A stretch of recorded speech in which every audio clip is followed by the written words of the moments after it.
ইচ্ছা করলে যখন তখন যে কেউ এই নরম তুলতুলা পরোটাটা বানিয়ে ফেলতে পারবে। একদম ইজি একটা রেসিপি আজকে আপনাদের সাথে শেয়ার করতে যাচ্ছি। আসসালামু আলাইকুম এভরিওয়ান।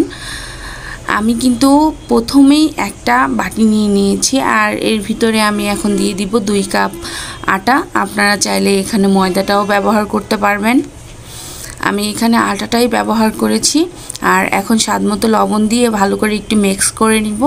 আর মিক্স করে নেওয়া হয়ে গেলে এর ভিতরে আমি অ্যাড করে দিব কুসুম গরম পানি।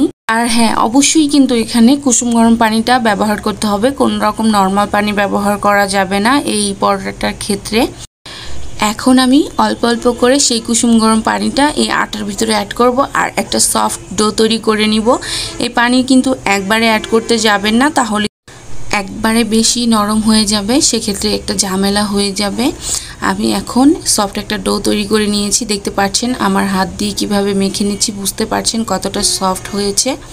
এইভাবেই করে নিতে হবে। আর এখন আমি এর থেকে বল আকার শেপ দিয়ে কিছু লেচি কেটে নিব।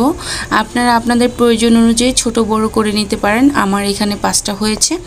এখন আমি একটা পিঁড়ি নিয়েছি আর এই পিঁড়িতে আমি একটু আটা ছিটিয়ে দিলাম। ছিটিয়ে দিয়ে এখন সেখান থেকে একটা বল নিয়েছি।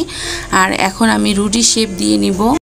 আর এই রুটি বানাতে কোনো ঝামেলা নেই, আপনার যেরকম মন চায় সেরকম হবে, বেঁকা সোজা যার যেরকম গোল চারকোনা হলেই হয়েছে। আর এইভাবে করেই করে নিতে হবে। এই যে দেখতে পাচ্ছেন আমি কিন্তু একটা রুটি বানিয়ে ফেলেছি। এর পুরুত্বটা খুব বেশি পাতলা বা খুব বেশি মোটা হবে না। এখন আমি একটু তেল হাত দিয়ে মাখিয়ে দিচ্ছি সব জায়গাতে। আর এই পর্যায়ে কিন্তু একটু তেলটা তুলনামূলকভাবে একটু ভালো করে, যাতে চারপাশে সব দিকে সমানভাবে লাগে সেদিকে একটু খেয়াল রাখবেন। এখন আমি পরোটা শেপ দিয়ে নিচ্ছি। আসলে আমরা কম বেশি সবাই পরোটা বানাতে জানি, কিন্তু আমাদের এক একজনের ধরন, এক একজনের বানানোর স্টাইল আলাদা। কিন্তু জানেন, আমি এইভাবে পরোটা বানিয়ে আমার ফ্যামিলির যাকে যাকে খাইয়েছি তারা সবাই অনেক পছন্দ করেছে অ্যান্ড সবাই জানতেও চেয়েছে এতটা সফট কিভাবে থাকে। আপনার এই পরোটাটা সারা দিন যদি আপনারা এমনিতেই খোলা অবস্থায় রেখে দেন, তারপরেও কিন্তু নরমই থাকবে, কোনো রকম শক্ত হবে না। আজকের এই ভিডিওটা শুধুমাত্র আমার একটা আপুর জন্য করা, কারণ একটা আপু অনেকবার রিকোয়েস্ট করেছেন আমাকে একটা প্রপারলি ফুলকো পরোটার রেসিপি দেওয়ার জন্য। তাই জন্য আপনার জন্য এই রেসিপিটা আপু, আশা করছি আপনার অনেক ভালো লাগবে। এখন আমি তাওয়া বসিয়ে দিয়েছি আর পরোটাগুলো ভেজে নিচ্ছি। আপনারা জানেন না, আমার কাছে কিন্তু ননস্টিকের চেয়ে এইভাবে তাওয়ায় পরোটা ভাজতে খুব বেশি ভালো লাগে। আর এইভাবে ভাজলে আমার কাছে মনে হয় অনেক বেশি ফোলে অ্যান্ড অনেক বেশি আমার কাছে কমফর্ট ফিল হয়। এর জন্য আমি এই তাওয়াতেই ভেজে নিচ্ছি। আপনারা চাইলে কিন্তু ননস্টিকেও ব্যবহার করতে পারবেন। আর এই যে এই পর্যায়ে আমি কিন্তু হালকা শুধু একটু উপরটা কালার চেঞ্জ হয়ে গিয়েছে। এইভাবে করে আপনারা এয়ারটাইট বক্সে ডিপ ফ্রিজে রেখে পরোটা যখন তখন বের করে এই যে তাওয়াটা গরম করে এইভাবে ভেজে নিলেই কিন্তু ইজিলি আপনারা পেরে যাবেন আর একদম প্রপারলিভাবে ফুলবে। যদি আপনারা এই রেসিপিটা ফলো করে এইভাবে করেন, তাহলে কিন্তু আপনার পরোটাটা ফুলে টইটুম্বুর হয়ে যাবে ইনশাল্লাহ, কথা দিলাম। শুধু এই যে দেখুন আমার পরোটাটা কিভাবে ফুলছে। আর আপনাদের জন্য একটা টিপস হলো, আপনারা যখন পরোটা ডিপ ফ্রিজ থেকে বের করবেন সঙ্গে সঙ্গে ভেজে নেবেন।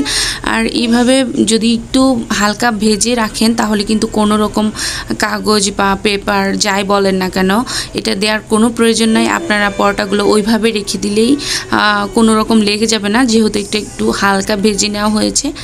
এই মধ্যে কিন্তু আমার একটা পরোটা ভেজে নেওয়া হয়ে গিয়েছে, দেখতে পাচ্ছেন। আমি আপনাদের দেখানোর জন্য আরেকটা পরোটা ভেজে নিচ্ছি, দেখতে পাচ্ছেন। এটাও খুব সুন্দরভাবে ফুলে যাবে ইনশাল্লাহ। আর একটা কথা কি জানেন, যখন আমরা কোনো একটা কিছু বানাই সেটা যদি প্রপারলিভাবে হয়, সেটা নিজের জন্য হোক বা অন্যের জন্য, তাহলে কিন্তু বানাতেই ইচ্ছা করে বা বারবার ওই জিনিসটা ট্রাই করতে ভালো লাগে। আসলে আমরা মানুষ, আমাদের অনেক কিছুই মন মতো হয় না সব সময়, সেজন্য চেষ্টা করা ছেড়ে দেওয়া কোনো দরকার নাই। আপনারা অবশ্যই বাসাতে এই রেসিপিটা ট্রাই করবেন, আমি যেভাবে দেখালাম সেভাবেই করবেন, তাহলে কিন্তু প্রপারলি এই যে সফট একটা পরোটা পাবেন। আর এই পরোটা যদি এইভাবে করে সারা দিন রেখে দেন তারপরেও কিন্তু শক্ত হবে না, এরকম নরমই থাকবে। আর এই পরোটা কিন্তু আমার দুধ চা দিয়ে খেতে অনেক অনেক ভালো লাগে। আপনাদের কারোর কাছে দুধ চা দিয়ে পরোটা খেতে ভালো লাগে অবশ্যই কমেন্টের মাধ্যমে আমাকে জানাতে একদম ভুলবেন। অ্যান্ড আপনারা অবশ্যই লক্ষ্য করেছেন আমার পরোটার কিন্তু প্রত্যেকটা লেয়ার বোঝা যাচ্ছে, ভিতরে সব কিছু একদম আলাদা করা যাচ্ছে, এতটাই সফট হয়েছে আপনারা দেখেই বুঝতে পারছেন এটা যে কতটা মজার হয়েছিল। আপনারা জাস্ট বাসায় একবার হলেও ট্রাই করবেন। আর যারা আমার চ্যানেলটা এখন পর্যন্ত সাবস্ক্রাইব করেননি তারা কিন্তু অবশ্যই করে রাখবেন। আর যারা যারা করেছেন তাদেরকে জানাচ্ছি অসংখ্য অসংখ্য ধন্যবাদ। সবাই ভালো থাকবেন। আজকে এই পর্যন্তই। আসসালামু আলাইকুম।